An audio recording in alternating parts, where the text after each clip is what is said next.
Hello and welcome back to An Old Man Watches, where today I'm going to be talking about the giant Gila monster from 1959.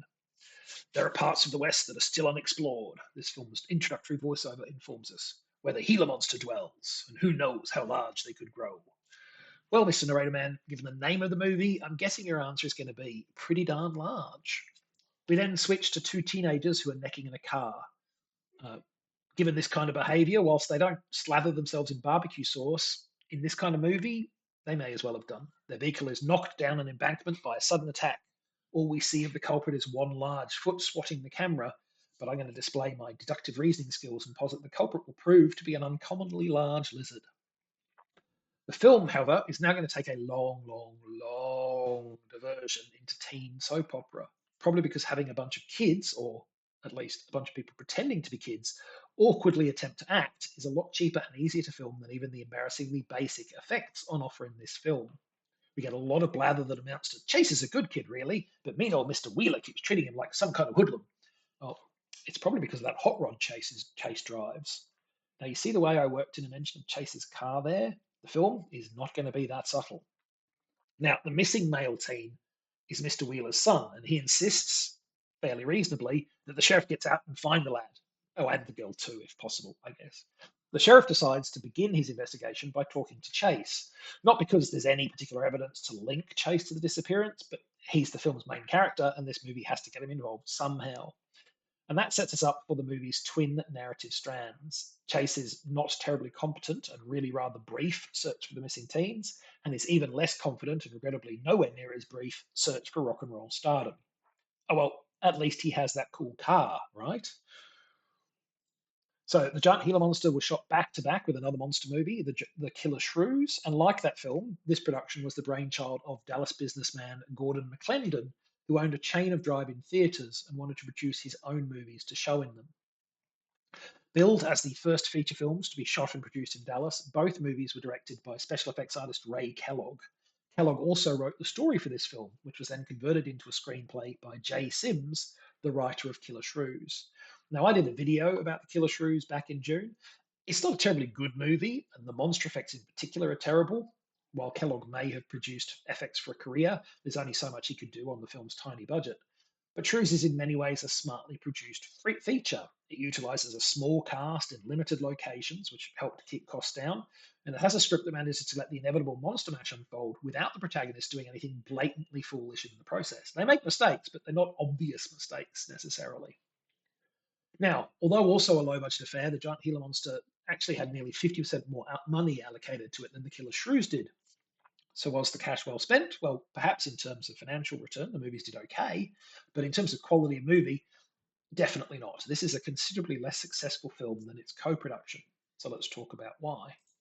And the first problem is the allegedly giant Gila monster itself, and I say allegedly for three reasons. Number one, the film presents a scene in which Chase and his friends apparently wander around right near the thing for several minutes without ever noticing the Gila monster's presence. Now, I'm not sure how big your giant Gila monster can really be if it can successfully skulk in a bunch of scrubby bushes.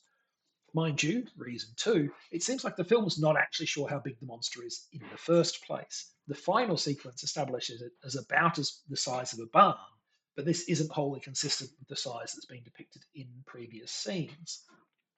Which brings me to reason three, the effects are terrible. The approach used is to just film a real Mexican bearded lizard, a breed which looks quite like a Gila, with the use of models and or rear projection to make the lizard seem larger than it really is. And look, that was probably the only option they could afford to use, but the execution is a disaster.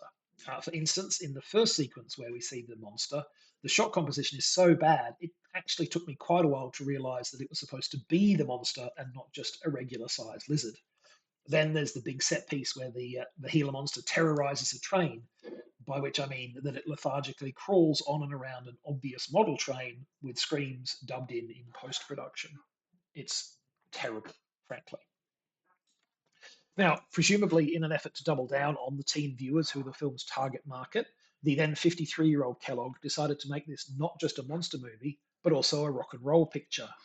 Perhaps realizing that he was far too old and out of touch to choose appropriate songs, he delegated the task to his leading man, who was 30. But hey, if he can convincingly act the part of a misunderstood teen rock star, spoiler, he can't, then surely he'll pick some banging tunes. Now, given that the most featured track in the film is a pseudo hymn with music played on a child's banjo, I think it's safe to say that the tunes picked weren't so much banging as that they crashed and burned. The truly confounding factor here, though, is that the cast that Kellogg had assembled included an actual radio disc jockey amongst its number, someone who would hope would legitimately have strong knowledge of the then current music scene. Why wasn't that guy picking the songs? In any case, the end result is that every part of the rock and roll subplot is painfully bad, a train wreck far more convincing than the one the giant Gila monster takes part in. But the biggest problem with the film is that no one does anything. Now, I'm exaggerating just a little bit in saying that. Chase and his friends do find the missing car, but that's pretty much it. Job done. We don't need to do anything more in terms of, actively identifying that there's a monster and doing something about that. Nah, they're too busy dreaming about Chase's future rock and roll stardom.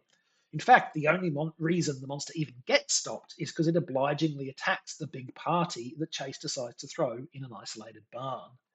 Yep, that's this film's protagonist, everyone, responding to the mysterious disappearance of his friends by throwing a party. So, in the final summation, the script for the giant Gila monster is as lethargic as the beast itself. It doesn't even manage to be good in bad in an engaging way.